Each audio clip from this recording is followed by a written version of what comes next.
ಅದೇನೋ ಅವ್ರಿಗೊಂದು ರಸ್ತೆ ಅಲ್ಲಿ ಬೇಕಂತೆ. ನಮ್ಮ ಯೋಧರು ಅಂತ ಸಿಯಾಚಿನ್ ಪ್ರದೇಶದಲ್ಲಿ ನಾವು ಊಹೆನೇ ಮಾಡ್ಕೊಳಕ್ ಆಗದೆ ಇರುವಂತ ಸಂದರ್ಭಗಳಲ್ಲಿ ನಮ್ಮ ದೇಶ ಕಾಯ್ತಿದ್ದಾರೆ. ಅವರ ಪರವಾಗಿ ನಮ್ಮ ಎಂಪತಿ, ಸಿಂಪತಿ, ಗೌರವ ಎಲ್ಲ ಇದೆ, ಎಲ್ಲ ಇದೆ. ಅದರಲ್ಲೇನು ಎರಡು ಮಾತಿಲ್ಲ. If anybody were to call upon to stand in the queue to show the respect to the military, I will be the first. Yes. Lance Nayak Hanumanthappa ಸತ್ತೋಗ್ಬಿಟ್ಟಾಗ ಅವರ ಪಾರ್ಥಿವ ಶರೀರವನ್ನ ಧಾರವಾಡಕ್ಕೆ ತಂದಾಗ ನಾನು ಯಾವುದೋ ಒಂದು ವಿಡಿಯೋ ಕಾನ್ಫರೆನ್ಸ್ಗೋಸ್ಕರ ಅಂತ ಹೇಳಿ ಧಾರವಾಡ DC ಆಫೀಸಿಗೆ ಬಂದಿದ್ದೆ. ಹೈಕೋರ್ಟಿನ ಜೊತೆ ಯಾವುದೋ ವಿಡಿಯೋ ಕಾನ್ಫರೆನ್ಸ್ಗೋಸ್ಕರ. ಆಗಿನ್ನೂ ನಮ್ಮ ಡಿಸ್ಟ್ರಿಕ್ಟ್ ಕೋರ್ಟ್ ನಲ್ಲಿ ವಿಡಿಯೋ ಕಾನ್ಫರೆನ್ಸಿಂಗ್ ಫೆಸಿಲಿಟಿ ಸರಿಯಾಗಿರ್ಲಿಲ್ಲ. ಅಟೆಂಡ್ ಮಾಡ್ತಿರುವಾಗ್ಲೇ ನನ್ಗೆ ಹೊರಗಡೆ ಶಬ್ದ ಎಲ್ಲ ಕೇಳಿಸ್ತು, ಹಾಡು ಹಸೆ ಎಲ್ಲ. Soon after I finished that video conferencing, I came out of the DC office. I find that there is a function organized. And DC was presiding over that function. Of course, DC was also a very enthusiastic and nice person there. So he called me, sir, this function has been organized. Would you be in a position to attend this?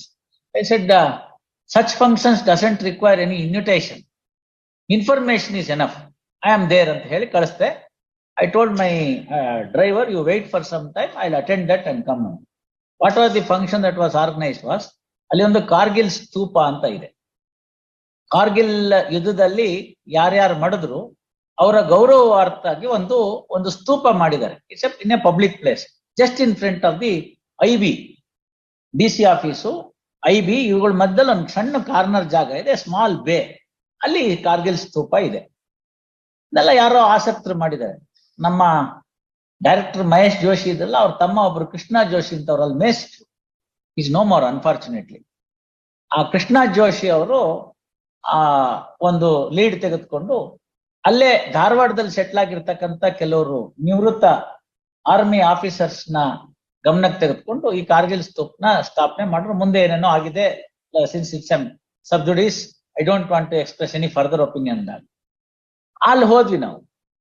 ಏನು ಕಾರ್ಯಕ್ರಮ ಅಂದ್ರೆ, ಅವರ ಶ್ರೀಮತಿ, ಅವ್ರಿಗೆ ಬಿಟ್ಟು ಹೋಗಿರ್ತಕ್ಕಂಥ ಒಂದು ಮಗು, ಇವ್ರಿಗೆ moral courage ತುಂಬತಕ್ಕಂಥದ್ದು, ಸ್ವಲ್ಪ ಧನ ಸಹಾಯ ಮಾಡ್ತಕ್ಕಂಥ, ಇಷ್ಟೇ ಇರ್ತಕ್ಕಂಥ. ಸ್ಟ್ರೈಟ್ ಅವೇ ಪ್ಯಾಕೆಟ್ ತೆಗ್ದೆ, ಏನ್ ಮನ್ಸಿಗೆ ತೋರಿಸ್ತು ನಾನೇ ಮೊದಲನೇ ತಂದ್ಕೊಟ್ಟಿದ್ದು. ಆನ್ ದಿ ಸ್ಪಾಟ್ ಇನ್ನೊಬ್ರು SBI ಒಬ್ರು ಇದ್ದಾರೆ, ಅವರು ಕೂಡ ಅದಕ್ಕೆ ರಿಟೈರ್ಡ್ ಇದು, ಅವರು ಕೂಡ ಅಲ್ಲೇ ಇದ್ರು. On the spot we are able to collect whatever that is there ಇದ್ದಂಥವ್ರು. ಲೀಡಿಂಗ್ ಫ್ರಮ್ ದಿ ಫ್ರಂಟ್, ನಾವು ಏನ್ ಬಲಗೈನಲ್ಲಿ ಕೊಟ್ಟಿದ್ದು ಅದು ಎಡಗೈ ಗೊತ್ತಾಗ್ಬಾರ್ದು, ಭಗವಂತ ನಿಚ್ಚೆ, ನಮ್ ಕೈಲಿ ಏನ್ ಶಕ್ತಿ ತೋರಿಸ್ತಾನೆ ಮಾಡ್ಬಿಡ್ತು. ಉತ್ಸಾಹಿತರಾಗಿ ಉತ್ತೇಜಿತರಾಗಿ ಎಲ್ಲರೂ ಮಾಡಿದ್ರು. ಅವತ್ತಿನ ದಿವಸ ಅವ್ರನ್ನೆಲ್ಲ ಅಡ್ರೆಸ್ ಮಾಡಿ ಹೇಳ್ಬೇಕಾಗಿ ಬಂತು. It's a public function. I am presiding as a principal district judge of the district. You know what restraint one has to express.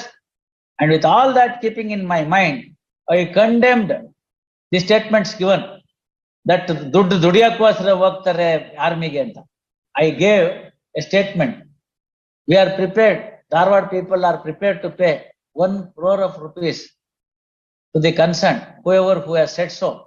Let him send his son. Let him send his son. We will pay 1 crore of rupees. ಇದು ದೇಶ ಸೇವೆ ಅಂತಕ್ಕಂಥದ್ದು ಹಣದಿಂದ ಅಳಿಬಾರ್ದು, ಆಯ್ತಲ್ಲ. ಅವ್ರಿಗೆ ಇರ್ಬಹುದಾದಂತ ಗೌರವ, ಅವ್ರಿಗೆ ಸಿಗ್ಬೇಕಾದಂತ ಸ್ಥಾನಮಾನ, ಇವೆಲ್ಲವೂ ಕೂಡ ನಾವು ಪ್ರತಿಯೊಬ್ಬರ ಪ್ರಜೆಯ ಕರ್ತವ್ಯ, ಬೇರೆ ಏನು ಬೇಡ. ಹಾಗಾಗಿ ದೇಶ ಸೇವೆ, ದೇಶ ಕಾಯೋ ಸೈನಿಕರು, ಅದಕ್ಕಿರ್ತಕ್ಕಂಥ ಸೇವೆಗಳು, ಇದನ್ನ ಗೌರವವಾಗಿ ನೋಡ್ಬೇಕಾದಂಥದ್ದು given to me. I would say it should also find in the list of the fundamental duties. I would go to that extent, given to me on a personal need, be it what it may. ಅಷ್ಟು ಗೌರವ ಇರ್ತಕ್ಕಂಥ ಸಂಸ್ಥೆಗಳಿಗೆ ನಾವು ಆವಾಗ ಕೊಟ್ಟಿದ್ವಿ.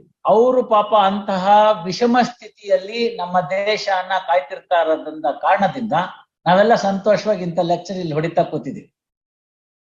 ಅದಿಲ್ಲದೆ ಇದ್ದಿದ್ರೆ ಯಾರು ಕೂಡ ಶಾಂತಿ ಸುವ್ಯವಸ್ಥೆ ಇರಕ್ ಆಗ್ತಿರ್ಲಿಲ್ಲ. ಅವರೆಲ್ಲ ಅಲ್ಲಿ ಅಷ್ಟು ಮಾಡ್ತಿರೋದ್ರಿಂದ ನಾವಿಲ್ಲಿ ಕೂತ್ಕೊಂಡು ಏನ್ ಬೇಕಾದ್ರೂ ಲೆಕ್ಚರು, ಶಾಂತಿ ಸುವ್ಯವಸ್ಥೆ, ಲಾಂಡ್ ಆರ್ಡರ್, ಅದು ಇದು, ರೂಲ್ ಆಫ್ ಲಾ ಎಲ್ಲ ಹೇಳ್ತಾ ಇದೀವಿ. ಅಕ್ಕಪಕ್ಕದ ಕಂಟ್ರಿಗಳನ್ನ ನೋಡಿ, ರಾಷ್ಟ್ರ ನಾಯಕರೇ ಬೇರೆ ರಾಷ್ಟ್ರಗಳಿಗೆ ಪಲಾಯನ ಆಗುವಂತ ಪರಿಸ್ಥಿತಿ. ಅಂತಹ ಅಕ್ಕಪಕ್ಕದ ರಾಷ್ಟ್ರಗಳಲ್ಲಿ ಏನಾಗ್ತಿದೆ ಅಂತ ಆದ್ಮೇಲೆ ಆದ್ರೂ ಕೂಡ ನಮ್ಮ ರಾಷ್ಟ್ರ ನಾವು ಗೌರವಿಸಬೇಕಾಗುತ್ತೆ. This is one aspect, absolutely no iota of doubt. ಹಾಗೆ ತಾವು ಕೇಂದ್ರ ಸರ್ಕಾರಕ್ಕೆ ತಿಳಿಸ್ಕೊಡ್ಬೇಕಾದಂತ ವಿಚಾರ ಏನು ಅಂದ್ರೆ, ಸಮಯ ಬಂದಾಗ ನಿಮ್ಮ ಮುಖಾಂತರ ನನ್ನ ಮನವಿ, ಹಲವು ಜಾಗಗಳಲ್ಲಿ ಆಗ ಇದ್ದಂತಹ ಭೌಗೋಳಿಕವಾಗಿದ್ದಂತಹ ಬೇಡದಂತ ಜಾಗಗಳಲ್ಲಿ ನಾವು ಆಗ ಎಕ್ಸ್ಕ್ಲೂಷನ್ ಅಂತ ಮಿಲಿಟರಿಗೆ ಜಾಗ ಕೊಟ್ಟಿದ್ದು. MG ರೋಡ್ ಆತರ ಅಲ್ಲ. ಉದಾಹರಣೆಗೆ ನಮ್ಮ ಇಲ್ಲಿ ಯಲಹಂಕ ನೋಡಿದ್ರು ಅಥವಾ ದೊಡ್ಡಬಳ್ಳಾಪುರ ರಸ್ತೆ ನೋಡಿದ್ರು, ಇವೆಲ್ಲನೂ ನಾವು ಅವಾಗ ಕೊಟ್ಟಾಗ BSF ಗಾಗ್ಲಿ ಮತ್ತೊಂದಕ್ಕಾಗ್ಲಿ ಅಷ್ಟು ದೂರ ಬೇಡ. ಹೆಬ್ಬಾಳಿಂದ ನಾವು ಬಂದು ಆ ವಿವಾಂಟ ಹತ್ರ ತಿರ್ಕೊಂಡು ಬಲಗಡೆ ಹೋಗುವಾಗ ಜಾಗ ಅವೆಲ್ಲ ನೋಡಿದಾಗ ಅವೆಲ್ಲ ಒಂದ್ ಕಾಲಕ್ಕೆ ಸಿಟಿಯಿಂದ ಹೊರಗಡೆ ಇದ್ದಂತ ಜಾಗ ಅಂತ ಆಗಿತ್ತು. ಗೊತ್ತಾಯ್ತಲ್ಲ, ರಿಂಗ್ ರೋಡ್ ಕನೆಕ್ಟ್ ಆಗುತ್ತಲ್ಲ, ಅದನ್ನ ನಾನು ಹೇಳ್ತಿರ್ತಕ್ಕಂಥ. ಅಲ್ಲೆಲ್ಲ ಏನಾಗಿದೆ ಅಂತ ಹೇಳಿದ್ರೆ, ಇವತ್ತು ನಾವು ಆ ಸರ್ಕಾರ ಆ ಎಲ್ಲ ಇಲಾಖೆಗಳಿಗೆ ಕೊಟ್ಟಂತ ಜಾಗಗಳನ್ನ ಕೊಟ್ಟಾಗ ಇದ್ದಂತಹ ಟ್ರಾಫಿಕ್ ಮೂವ್ಮೆಂಟು, ರಸ್ತೆಗಳು ಇವೆಲ್ಲನೂ ಲೆಕ್ಕಕ್ಕೆ ತಗೊಂಡಾಗ ಅವಾಗ ಅದು ಬೇಡವಾಗಿದ್ದಂತ ಜಾಗ. ಈಗ ಅದೆಲ್ಲ ಸಿಟಿ ಒಳಭಾಗಕ್ಕೆ ಬಂದ್ಬಿಟ್ಟಿದೆ. ಅವ್ರಿಗೆ ನೀವು ಸೂಕ್ತವಾದ ಸಂದರ್ಭದಲ್ಲಿ ಆ ಅಧಿಕಾರಿಗಳನ್ನ ಕರೆಸಿ, if you so feel, if these matters are to be taken up, to be mediated, you can say that this is the position ಅಂತ ಹೇಳಿ ಅವರು ವಾಲಂಟರಿಯಾಗಿ ತಮ್ದೊಂದು ಸ್ವಲ್ಪ ಜಾಗನ ಬಿಟ್ಕೊಡ್ಬೇಕಾಗುತ್ತೆ. ರಸ್ತೆಗಳ ಎಕ್ಸ್ಪ್ಯಾನ್ಷನ್ ಇದಕ್ಕೆಲ್ಲ ಅದಕ್ಕೆ ಪೂರಕವಾಗಿ ಅವ್ರೆಲ್ಲಿ ಕೇಳ್ತಾರೆ ಅದ್ರ 10ರಷ್ಟು ಜಾಗನ ಇನ್ನೂ ಕೊಡೋಣ. ಅವ್ರಿದ್ರೆ ನಾವಿದ್ರೆ ಅವ್ರು. ತಾವು ನೋಡಿರ್ಬೋದು, ಓಕ್ಲಿಪುರದಿಂದ ಆ ಕಡೆಗೆ ಹೋಗುವಾಗ ರೈಲ್ವೆ ಜಾಗ ಅವರು ಕೇಸ್ ಹಾಕೊಂಡು ಕೂತಿದ್ದಾರೆ. Where is the model litigant when we want to expand the road. ಅದಕ್ಕೆ ಕಾರ್ಪೊರೇಷನ್ ಅವರು ಅಲ್ಲಿ ತನಕ ಅದು ತಗೊಂಬಂದು ನಿಲ್ಸಿದ್ದಾರೆ, ಹೊಡೆದಾಕ್ಬಿಟ್ಟು. ಈ ಪ್ರಾಜೆಕ್ಟ್ ಬರ್ತಿದೆ ಅಂತ ಗೊತ್ತಾದ್ಮೇಲೆ ಹೊಸದಾಗಿ ಬಿಲ್ಡಿಂಗ್ ಕಟ್ಟಿದ್ದಾರೆ. ಇದೆಲ್ಲ ಏನಿದು? ಇದು ಈ ಒಕ್ಕೂಟ ವ್ಯವಸ್ಥೆನಲ್ಲಿರುವಾಗ ಕೇಂದ್ರ ಸರ್ಕಾರ ರಾಜ್ಯ ಸರ್ಕಾರನ ಮಲ್ತಾಯಿ ಧೋರಣೆ ತರ ನಡ್ಕೊಳ್ಳೋದು, ಇನ್ಫೀರಿಯರ್ ಆಗಿ ಟ್ರೀಟ್ ಮಾಡೋದು, ಇದೆಲ್ಲ ತಪ್ಪಲ್ವೇ?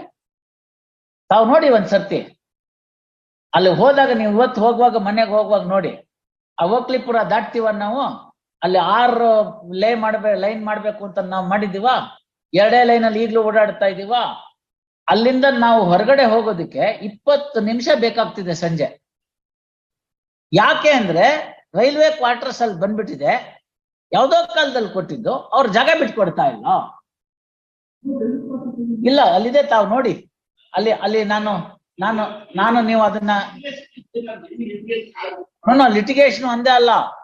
ಅದ್ ಯಾಕೆ ಅಂತ ಹೇಳಿದ್ರೆ, ಒಂದ್ ಕಾಲದಲ್ಲಿ ರೈಲ್ವೆ ಕ್ವಾರ್ಟರ್ಸ್ ಎಲ್ಲಾನು ರೈಲ್ವೆ ಸ್ಟೇಷನ್ ಹಿಂಭಾಗದಲ್ಲಿ ಇರ್ಬೇಕಾಗಿತ್ತು, ಕರೆಕ್ಟ್. ಮತ್ತೆ ಅಲ್ಲೆಲ್ಲ ತಾವು ನೋಡಿ, ಅದನ್ನು ಕೂಡ ಅವ್ರು ಮಾತನಾಡಿ, ಇದು ನನ್ನ ಜಡ್ಜ್ಗಿಂತ ಹೆಚ್ಚಾಗಿ ಆಸ್ ಎ ಸಿಟಿಸನ್ ಕನ್ಸರ್ನ್. ಅವೆಲ್ಲ ಹಳೆ ಕಾಲದ್ದು shed. Today high rise buildings are allowable. Next only to that, you see the very good high rise buildings. I don't want to say anything further. Let it remain. ಆ ತರ ಒಂದು high rise building ಮಾಡಿ modern amenities ಮಾಡ್ಕೊಟ್ರೆ entire ಜಾಗ ನಿಮ್ಗಾಗತ್ತೆ. ಆ ಶೆಡ್ನೆಲ್ಲ ತೆಗೆದ್ರೆ ಇನ್ನೂ 4 ಬೈಲೇನ್ಗಳನ್ನ railway track ಹಾಕೋಬಹುದು ನೀವು ಆ ಜಾಗದಲ್ಲಿ. ಅಷ್ಟು ಜಾಗ ಇದೆ. ಅದನ್ನ ಯಾಕೋ ಮಾಡ್ತಾ ಇಲ್ಲ. ಅದಾಯ್ತಾ? ಮತ್ತೆ ಆ ರಸ್ತೆ ಎಕ್ಸ್ಪೆನ್ಷನ್ಗೆ ಈ ಕಡೆಗೆ RRR ಕಲ್ಯಾಣ ಮಂಟಪನ ಹೊಡೆದು ದೊಡ್ಡದು ಮಾಡ್ಬಿಟ್ಟು ಅಲ್ಲಿಂದ ಬರ್ತೀವಿ ನಾವು. ಬಂದ ಮೇಲೆ ಆ ಭಾಗ ಬಂದಿದ ತಕ್ಷಣ ಬಾಟಲ್ ನೆಕ್ ಆಗ್ಬಿಡುತ್ತೆ. ಆ ಪೆಟ್ರೋಲ್ ಬಂಕ್ ಲೀಸನ್ ಕ್ಯಾನ್ಸಲ್ ಮಾಡಿಸ್ತು, ಚಾಲೆಂಜ್ ಆಯ್ತು, ತಾವೇ ಎಲ್ಲ ಮಾಡಿಸಿದ್ರಿ. ತಾವೇ ಅಂದ್ರೆ ಸೆಂಟ್ರಲ್ ಗೌರ್ಮೆಂಟ್ ನವ್ರು ಮಾಡಿಸಿದ್ರಿ. ಅದನ್ನ ಜಾಗನೂ ಖಾಲಿ ಮಾಡಾಯ್ತು, ಅದನ್ನ ಎಕ್ಸ್ಪ್ಯಾಂಡ್ ಮಾಡಿದ್ರು. ಇನ್ ಮುಂದಕ್ಕಿರೋದು ಕಾಂಪೌಂಡ್ ಹೊಸದಾಗಿ ಅಲ್ಲಿ ಕಟ್ಕೊಂಡ್ಬಿಟ್ಟಿದ್ದಾರೆ ಮನೆನ. ತಾವು ಹೋಗಿ ನೋಡಿ. ಇವತ್ತು ನಾವು ಆ ಕಡೆ ಹೋಗುವಾಗ ಸ್ವಲ್ಪ ಕಣ್ಣಾಯಿಸಿ, ಆ ಕಿತ್ಲೆ ಹಣ್ಣೆಲ್ಲ ಮಾರ್ತಾನಲ್ಲ ಆಟೋ ಇಟ್ಕೊಂಡು ಅಲ್ಲಿ ನೋಡಿ ಏನಾಗಿದೆ. ಅದೆಲ್ಲ ರೀಸೆಂಟ್ಲಿ ಕಟ್ಟಿದ್ದು. ಇಂಥ ದುರಹಂಕಾರ ನಿಲ್ಲಿಸ್ಬಿಡ್ಬೇಕು. ಒಕ್ಕೂಟ ವ್ಯವಸ್ಥೆಗೆ ಇದು ಮಾರಕ. ಸೆಂಟ್ರಲ್ ಗೌರ್ಮೆಂಟ್ ಇದೆ, ನಮ್ಗೆ ಅವ್ರ ಮೇಲೆ ಸಂಪೂರ್ಣವಾದ ಗೌರವ ಇದೆ. ರಾಜ್ಯ ಇಲ್ಲದೆ ಇದ್ರೆ ಕೇಂದ್ರ ಎಲ್ಲಿಂದ? ಹಾಗಾಗಿ ಹಾಗಾಗಿ ಆ ತರದನ್ನ ಯೋಚನೆ ಮಾಡಿ ಈ ತರ ಹಲವು ಭಾಗಗಳಿದೆ. ನಾನು ಅದರ ವಿವರಗಳನ್ನ ಬೇಕಾದ್ರೆ ತಮಗೆ ಕೊಡ್ತೀನಿ. ತಾವು ಸಕ್ಷಮವಾಗಿ ಹೇಳಿ ಅವ್ರಿಗೆ ಇಂತಹ ವಿಚಾರಗಳು ಬಂದಾಗೆಲ್ಲಾನು as a model litigant it should pave the way. It should pave the way. Voluntary ಆಗಿ 10 ಅಡಿ 20 ಅಡಿ 10 ಅಡಿ ಸಾಕು ಅಂದ್ರೆ 20 ಅಡಿ ಬಿಟ್ಬಿಡಿ ಇವತ್ತು. ಯಾಕೆಂದ್ರೆ ನಾಳೆ ದಿನ ಇನ್ನೊಂದ್ಸತಿ ಮಾಡಕ್ಕಾಗಲ್ಲ. ಹೋಗ್ಲಿ ಅಲ್ಲೇನಾರು ಇದೆಯಾ ಅಂದ್ರೆ ಏನೂ ಇಲ್ಲ. ನೀಲ್ಗಿರಿ ಮರ ಇದೆ, ಇರೋ ಅಂಡರ್ ವಾಟರ್ನ ಎಲ್ಲ ನುಂಗ್ಕೊಂಡ್ಬಿಟ್ಟಿದೆ. ಅದನ್ನ ತೆಗೆದಾಕ್ಬೇಕು. ಯಾರು ಅಕ್ವೈರ್ ಮಾಡ್ತಾರೋ ಅವ್ರದ್ದೇ ಕಾಸ್ಟ್ ಅಲ್ಲಿ ಇನ್ನೊಂದು ಅದೇ ತರ ಕಾಂಪೌಂಡ್ ಕಟ್ಕೊಡ್ಬೇಕು. ಇಷ್ಟೇ ತಾನಿರೋದು. ಅದನ್ನ ಮಾಡಿದ್ರೆ ಒಂದ್ ಗಟರ್ ಶಿಫ್ಟ್ ಆಗುತ್ತೆ, ರಸ್ತೆ ಅಗಲ ಆಗುತ್ತೆ. ಈ ಅಡ್ವಾಂಟೇಜ್ ಏನ್ ಹೇಳ್ತೀನಿ ಕೇಳಿ. ರಸ್ತೆ ಸಂಚಾರ ಸುಗಮವಾಗುತ್ತೆ, ಅಷ್ಟು ಪೆಟ್ರೋಲು ಡೀಸೆಲ್ ಉಳಿಯುತ್ತೆ. ಸರ್ಕಾರಕ್ಕೆ ಇಂಡೈರೆಕ್ಟ್ಲಿ ಲಾಭ. ಸಮಯ ಮುಖ್ಯವಾಗಿ ಉಳಿಯುತ್ತೆ. ಪೆಟ್ರೋಲು ಡೀಸೆಲ್ಲು ಆಮೇಲೆ ಮಾಲಿನ್ಯ ಎಲ್ಲವೂ ಉಳಿಯುತ್ತೆ. ಈಸ್ ಆಫ್ ಡೂಯಿಂಗ್ ಬಿಸ್ನೆಸ್ ನಲ್ಲಿ ಇಂಥ ಭಾಗಗಳು ನೋಡ್ಕೊಳ್ಬೇಕು. ಸಮನ್ವಯತೆ ಕೊರತೆ ಇದೆ. ನಾವಲ್ಲಿ ಹೋದಾಗ ನೋಡ್ತಿರ್ತೀವಲ್ಲ, ಆಗ ಅನ್ಸುತ್ತೆ ನನ್ಗೆ ಇದಕ್ಕೆ ಯಾರು ಏನು ಮಾಡಲ್ವಾ ಅಂತ. ನನಗ್ ಚೆನ್ನಾಗಿ ನೆನಪಿದೆ, ಒಬ್ರು ಮಾಧವ್ ನಾಯಕ್ ಅಂತ ACP ಇದ್ರು. ಅವ್ರ ಕಾಲದಲ್ಲಿ ಆ ಸರ್ಕ್ಯುಲರ್ ಇದ್ದಿದ್ ಬ್ರಿಡ್ಜ್ ನ ಒಡಸಾಕ್ಬೇಕು ಅಂತ ಅನ್ನೋದಕ್ಕೆ ಧೈರ್ಯವಾಗಿ ಡಿಸಿಷನ್ ತಗೊಂಡ್ರು. ಮಾನ ದಿನ ಇಲ್ಲಿ ಬಂತು, ನಾನು ಇನ್ನೂ ಲಾಯರ್ ಇದ್ದೆ ಆಗ. I intervene and said this is the problem that we are facing. It would be done in 2 days time. 2 days the traffic is to be diverted ಅಂತ. ಹಿಂಗಿತ್ತು ಕಾರ್ನರ್ ನಲ್ಲಿ. ಅದರಿಂದ ಬಸ್ಗಳೆಲ್ಲ ಸೆಂಟ್ರಲ್ ಮಾತ್ರ ಹೋಗ್ಬೇಕಾಗಿತ್ತು. ಹಾಗಾಗಿ ಅಲ್ಲಿ ವಿಪರೀತ ಆಗ್ತಾ ಇತ್ತು. ಅದನ್ನ ಮಾಡಿ 20 ವರ್ಷ ಆಯ್ತು. ಆ ದೊಡ್ಡ ಬ್ರಿಡ್ಜ್ ಬಂತು. ದೊಡ್ಡ ಬ್ರಿಡ್ಜ್ ಬಂದಾದ್ಮೇಲೆ ತಿರ್ಗಾ ಮತ್ತೆ ಇನ್ನ 6 ಲೈನ್ ಮಾಡ್ಬೇಕು ಅಂತ ಮಾಡಿದ್ರು. ಅಷ್ಟು ಮಾಡಿ ಎಲ್ಲ ಬ್ರಿಡ್ಜ್ ಎಲ್ಲ ಬಿಟ್ಟಿದ್ದಾರೆ. ಅಲ್ಲಿಂದ ಮೇಲಿಂದ ನೀರ್ ಹರ್ಕೊಂಬಂದ್ ತಿರ್ಗಾ ಮಣ್ಣು ಸೇರ್ತಾ ಇದೆ. 2 ಲೈನ್ ಆಗ್ಲೇ ಇಲ್ಲ. ಕಾರ್ಪೊರೇಷನ್ ಅವ್ರನ್ನ ಕೇಳಿದ್ರೆ ಸೆಂಟ್ರಲ್ ಗೌರ್ಮೆಂಟ್ ಇಂದ ನಮ್ಗೆ ರೈಲ್ವೆ ಲ್ಯಾಂಡ್ ಸಂಬಂಧಪಟ್ಟಿದ್ದು ಪರ್ಮಿಷನ್ ಬಂದಿಲ್ಲ ಅಂತ ಹೇಳ್ತಾರೆ. Does it take years for anybody to get it? ಅಲ್ಲ, ಇರ್ಬೋದು. ಐ ಆಮ್ ನಾಟ್ ಸೇಯಿಂಗ್ ಅದ ತಾವು ನೋಡಿ, ತಾವು ಆ ಕಡೆ ಹೋಗೋದು, ನೀವು ಮನೆಗೆ ಹೋಗುವಾಗ ಅದೇ ರಸ್ತೆಯಲ್ಲಿ ಹೋಗ್ತೀರಿ. ಅದಕ್ಕೆ it is you find out. In the meantime, if you need any further help, I'll also request the government to sit with you. ಅವ್ರದ್ದೇನಾದ್ರು ತೊಂದರೆ ತಾಪತ್ರ ಇದೆ, ಕಾರ್ಪೊರೇಷನ್ ಅವ್ರದ್ದು ಗೌರ್ಮೆಂಟ್ ನವ್ರದ್ದು ಏನಾದ್ರು ತೊಂದರೆ ತಾಪತ್ರ ಇದ್ರೆ meeting. Sir, we are in a situation today where the technology is at command. Nobody need to get out from their seat and then the meeting can be over. Very simple. ಅಂತ ಸಂದರ್ಭದಲ್ಲಿ ಯಾಕೆಂದ್ರೆ ಅದನ್ನ ತಾವು ಮಾಡಿದ್ರೆ, ನಾನು ಹೇಳಿದ್ರೆ ಇವತ್ತಿನ 5-7 ನಿಮಿಷ ಈ ಪ್ರಕರಣ ಕಲ್ದಲ್ನೇ ಇದ್ರು ನಾನು ಸ್ಪೆಂಡ್ ಮಾಡಿದ್ದು ಸಾರ್ಥಕವಾಗುತ್ತೆ. ಅದಕ್ಕೋಸ್ಕರ ತಾವು ಮಾಡಿ ಎಲ್ಲದಕ್ಕಿಂತ ಹೆಚ್ಚಾಗಿ ಜನಗಳು ತಮ್ಮನ್ನ ಬಹಳ ಕೊಂಡಾಡ್ತಾರೆ. ಈ ತರದ್ದೊಂದು ಆಯ್ತಪ್ಪ ತಪ್ಸಿದ್ರು